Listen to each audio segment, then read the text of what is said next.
এদের কাছে মামলার মূল বিষয় নিয়ে কোনো রকম আলোচনার সুযোগ নেই। পাঁচজন বিচারক। নমস্কার, আপনারা দেখছেন বাংলা দর্শন, সাথে আমি তরুণ দুলে। আজকের যে গুরুত্বপূর্ণ এবং চাঞ্চল্যজনক এবং আমাদের রাজ্য তথা সারা ভারতবর্ষব্যাপী এবং দেশের প্রতি, দেশের জনগণের প্রতি যে বিশ্বাস, যে ভরসা দীর্ঘদিন ধরে আমাদের রাজ্যের যে হাইকোর্ট দিয়ে আসছিল, সেই ভরসার জায়গা, সেই যে বিশ্বাসের জায়গা, সে ভরসা এবং বিশ্বাসের জায়গাটাকে নিশ্চিতভাবেই যদি এই অভিযোগ যদি সত্যি বলে মনে হয়, তাহলে নিশ্চয়ই আজকের একটি লজ্জাজনক হিসেবে আমাদের কাছে বা জনগণের কাছে এটা কিন্তু পরিষ্কারভাবে প্রমাণিত হয়ে যাচ্ছে। একজন বিচারপতি আরেকজন বিচারপতিকে যে অভিযোগ তুলছে, সেইখানে সত্যিকার পশ্চিমবঙ্গবাসী হিসেবে নিজেদেরকে লজ্জিত বলে মনে হয়। আপনারা দেখেছেন এবং সবাই জেনেছেন মিডিয়ার দৌলতে এবং বিভিন্ন খবর কাগজের মধ্য থেকে হয়তো অলরেডি বিষয়টি জেনে গেছে। পুরো বিষয়টা আপনাদের সাথে তুলে ধরার চেষ্টা করব যে একজন বিচারপতি আরেকজন বিচারপতির উদ্দেশ্যে কিভাবে তিনি অভিযোগ তুলে এনেছেন, কি কি অভিযোগ তুলে এনেছেন, এবং অপর যে আইনজীবী বিচারক বিচারপতি তিনি কিভাবে এই রাজনৈতিক নেতার মতো তিনি যে আদেশগুলো দিয়েছেন, সেটি সত্যিকারেরই কি তাহলে আইনকে প্রহসনে পরিণত করার কি চেষ্টা চলছে, অপচেষ্টা চলছে, এবং এই অপচেষ্টার কেন্দ্রবিন্দুতে যারা রয়েছেন তাদের মাথায় কারা আছেন এবং তারা কোন উদ্দেশ্যকে সাধন করার জন্যই এই বিচারপতিদেরকে তারা কেনার চেষ্টা করছেন এবং বিচারপতিদেরকে তারা নিজেদের হাতের মুঠোয় তারা এবং বিচার ব্যবস্থাকে যারা প্রহসনে পরিণত করার চেষ্টা করছে। এবং সেই ক্ষেত্রে আমাদের পশ্চিমবঙ্গবাসী হিসেবে আমাদের সত্যিকারেই আজকের বিশ্বাস এবং ভরসার জায়গাটা মনে হচ্ছে সংকীর্ণ হয়ে আসছে। তাই আপনারা শেষ পর্যন্ত দেখতে থাকুন এই মেডিকেল মামলা সম্বন্ধে যে বিষয় এবং যে লজ্জাকর যে ঘটনা ঘটে গেছে আমাদের রাজ্যে, সেই ঘটনারই পূর্ণ আলোচনা আপনাদের সামনে তুলে ধরব। আপনারা দেখতে থাকুন শেষ পর্যন্ত, আমার এই বাংলা চলনে নজর রাখুন। এবং এই বিষয় সম্বন্ধে বিকাশ রঞ্জন ভট্টাচার্য, এখন প্রখ্যাত আইনজীবী কলকাতা হাইকোর্টের, তিনি কি বলতে চেয়েছেন, এবং তার সাথে বিক্রম সেন যে আইনজীবী, উনিও কি বলতে চেয়েছেন, এই কয়েকজন আইনজীবীর কথা আপনারা আমার বাংলা দর্শনের পর্দায় আপনারা দেখতে পাবেন, শুনতে পাবেন। আপনারা অবশ্যই এই চ্যানেলের শেষ পর্যন্ত গুরুত্বপূর্ণ প্রতিবেদন আপনারা দেখতে থাকুন। আপনারা জানেন যে মেডিকেল ভর্তি সংক্রান্ত যে মামলা, সেই মামলা কলকাতা হাইকোর্টের ডিভিশন বেঞ্চে নয়, সিঙ্গেল বেঞ্চে চলছিল।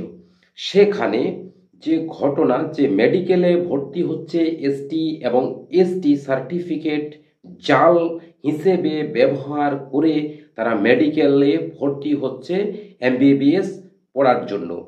এই অভিযোগ যিনি করেছিলেন তিনি হচ্ছেন ইশিতা সরেন নামে একজন এসটি মহিলা। তিনি পরিষ্কারভাবে উল্লেখ করেছিলেন এবং কয়েকজনের লিস্ট নাম দিয়ে দিয়েছিলেন যে এই কয়েকজন এসটি এবং এসসি সার্টিফিকেট জাল করে তারা এসটি কোটা বা এসসি কোটায় তারা মেডিকেলে ভর্তি হয়েছে। সব থেকে যে গুরুত্বপূর্ণ বিষয়, এই রাজ্যে 11 সালের পর থেকে আমাদের যে ঘটনা ঘটে যাচ্ছে, বিভিন্ন যে দুর্নীতি, সেই দুর্নীতির মধ্যে মেডিকেলে ভর্তি হওয়া এসটি সার্টিফিকেটকে যারা জাল করে ব্যবহার করছে, জাল করে যারা মেডিকেলে এমবিবিএস ডিগ্রি তারা লাভ করার চেষ্টা করছে, সেই ক্ষেত্রে একজন এসটি মহিলা ইশিতা সরকার নামে যে মহিলা, তিনি কি পড়ুয়া, তিনি কিন্তু আবেদন করেছিলেন।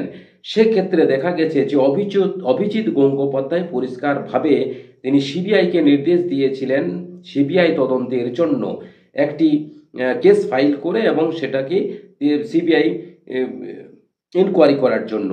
সেক্ষেত্রে দেখা যায় রাজ্যের তরফ থেকে অ্যাডভোকেট জেনারেল ডিভিশন বেঞ্চে গেলে সেখানে সৌমেন সেনের যে বেঞ্চ, সেই বেঞ্চ পরিষ্কারভাবে এই নির্দেশকে, এই সিঙ্গেল বেঞ্চের যে অর্ডার, সেই অর্ডারকে কিন্তু পরিষ্কারভাবে খারিজ করে দেয় ডিভিশন বেঞ্চ। তাতে কিন্তু বিচারপতি ক্ষুব্ধ হন। অ্যাডভোকেট জেনারেল কিশোর দত্তকে পরিষ্কার তিনি বলেন যে আপনারা যে ডিভিশন বেঞ্চের রায় পেয়েছেন, সেই ডিভিশন বেঞ্চের লাইভ স্ট্রিং দেখান এবং অর্ডার কপি আমাকে দেখান।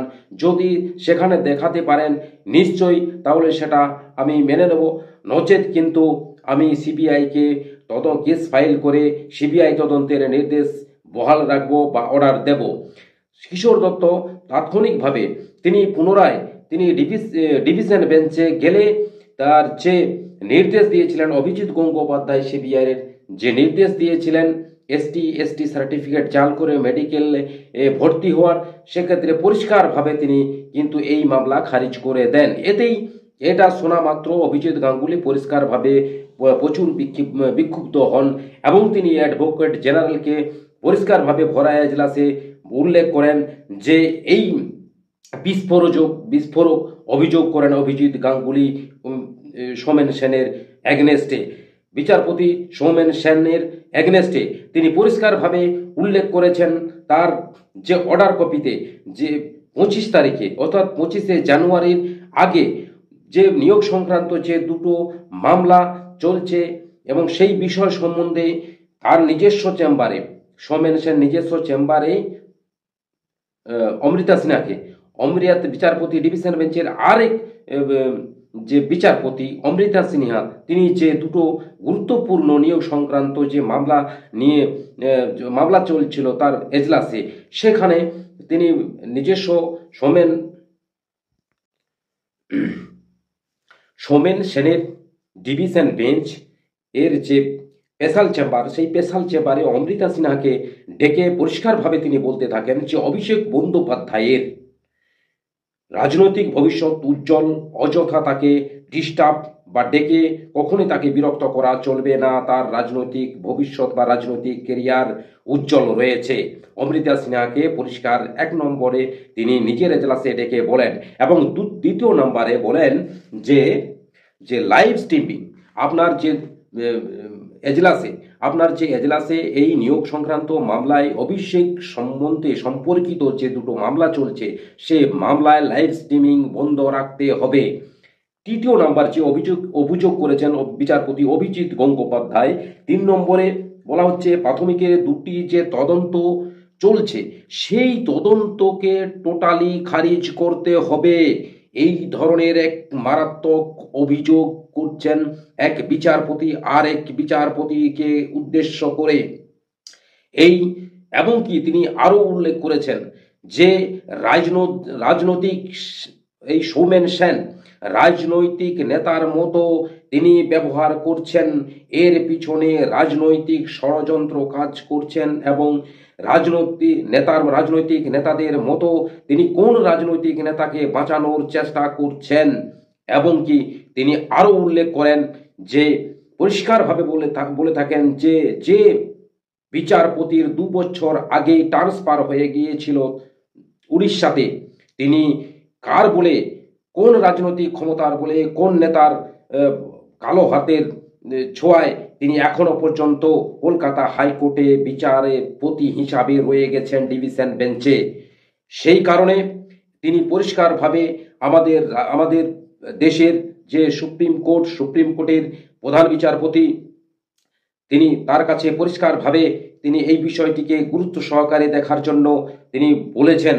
এতে যদি তাই হয়ে থাকে তাহলে পরিষ্কার বোঝা যাচ্ছে আমাদের যে এত বড় আমাদের যে রাজ্যের কলকাতা হাইকোর্টের সুনাম, সেই সুনাম ধন্য আমাদের কলকাতা হাইকোর্টের যে বিচার ব্যবস্থার প্রতি সাধারণ মানুষ, সাধারণ জনগণের যে বিশ্বাসের জায়গা, সেই বিশ্বাসের জায়গাকে যারা কলঙ্কিত করছে এবং কোনো রাজনৈতিক দল এই বিচারপতিদেরকে আমরা দেখছি কেনাবেচার করতে চলেছে এবং সেই ফাঁদে অনেক বিচারপতি মনে হচ্ছে যে সেই ফাঁদে পা দিয়েছেন। এবং যে কারণে দেখছি যদি অন্যায় করে না থাকে, যদি কোনো দুর্নীতির সাথে যুক্ত না থাকে, বারংবার কেন এই তদন্তকে আটকানো হচ্ছে। সেক্ষেত্রে আমরা দেখেছি আমাদের রাজ্যে যে সমস্ত দুর্নীতি ঘটছে সেই সমস্ত দুর্নীতির বিচারের জায়গা, বিশ্বাসের জায়গা এই কলকাতা হাইকোর্ট এবং দেশের যেটা শীর্ষ সুপ্রিম কোর্ট রয়েছে সেখানেও কি তাহলে বিচারপতি যেহেতু পরিষ্কারভাবে অভিযোগ করছেন, এবং সাধারণ মানুষ হিসাবে আমরা মনে করে থাকি, সাধারণ মানুষ হিসাবে আমরা যদি বিচারের ব্যবস্থা যদি বিলম্বিত হয়, নিশ্চয়ই আমরা সেখানে অনেক রকমভাবেই অনেক রকম কথা বলে থাকি, কিন্তু সেটার কোনো গুরুত্ব থাকে না। কিন্তু গুরুত্ব তখনই থাকে যদি এক বিচারপতি আরেক বিচারপতিকে উদ্দেশ্য করে প্রধান যে সুপ্রিম কোর্টের প্রধান বিচারপতি তার কাছে লিখিতভাবে আদেশনামায় পরিষ্কারভাবে উল্লেখ করেন যে সৌমেন সেনের যে ডিভিশন বেঞ্চ তিনি পরিষ্কারভাবে অমৃতা সিনহাকে ডেকে তার নিজস্ব চেম্বারে এই রাজনৈতিক নেতাদের মতো পরিষ্কারভাবে নির্দেশ দেন অমৃতা সিনহাকে। সেটা যদিও আইনজীবীদের সাথে কথা বলে যেটুকু বুঝতে পারা গেছে যে আইনে কখনোই এটা কাম্য নয়, কখনো সমুচিত নয় বলে উল্লেখ করেছেন। তাহলে আমাদের পশ্চিমবাংলার পশ্চিমবঙ্গবাসী হিসেবে আমাদের আজকের যে বিশ্বাসের জায়গা, যে ভরসার জায়গা, সেই জায়গাটার থেকে আমরা নিজেদেরকে লজ্জিত বলে মনে করছি। এবং কি আপনাদের সাথে যে দুজন আইনজীবী, কলকাতা হাইকোর্টের বিখ্যাত আইনজীবী বিকাশ রঞ্জন ভট্টাচার্য এবং বিক্রম সেন, ওনারাও কি এই বিষয় সম্বন্ধে কি বলতে চাইছেন, এবং পরবর্তী ক্ষেত্রে আপনারাকে দেখাবো, আপনাদের সামনে তুলে ধরার চেষ্টা করব যে এই দুই বিচারপতির যে বিবাদ, এই বিতণ্ডা এবং বিবাদকে কেন্দ্র করে মাননীয় সুপ্রিম কোর্টের প্রধান বিচারপতি DY চন্দ্রচূড় তিনি তার 5 জন বিচারপতিকে নিয়ে বিশেষ একটি বেঞ্চ তৈরি করে তিনি এই সমস্যার সমাধানের বা সমস্যার কেন্দ্রবিন্দুতে পৌঁছানোর চেষ্টা করেন, এবং পরবর্তী ক্ষেত্রে সামনের যে আরও ভিডিওতে পরিষ্কারভাবে সেই নির্দেশনামা কি দিয়েছেন সুপ্রিম কোর্টের পক্ষ থেকে।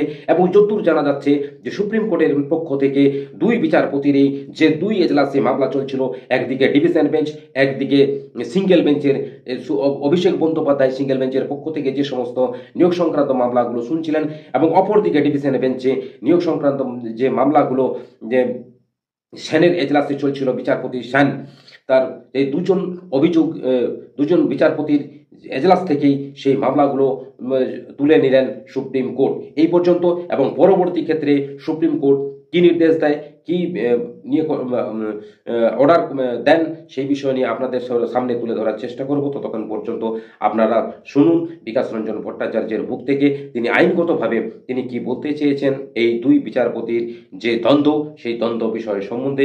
আমার এই ছোট্ট চ্যানেলটিকে অবশ্যই আপনারা যদি ভালো মনে থাকেন নিশ্চয়ই সাবস্ক্রাইব, লাইক এবং কমেন্ট করে নিশ্চয়ই জানাবেন। ধন্যবাদ। বিচারপতিদের নিজস্ব আচরণ সংক্রান্ত বিষয় নিয়ে সুপ্রিম কোর্টের 5 জন সিনিয়র মোস্ট বিচারপতি যারা কলেজিয়ামে আছেন তারা আলোচনা করবেন। তাদের কাছে মামলার মূল বিষয় নিয়ে কোনো রকম আলোচনার সুযোগ নেই। 5 জন বিচারপতি সুপ্রিম কোর্টে, এটা তাদের দায় যে বিচার ব্যবস্থার উপর মানুষের আস্থা অটুট থাকে।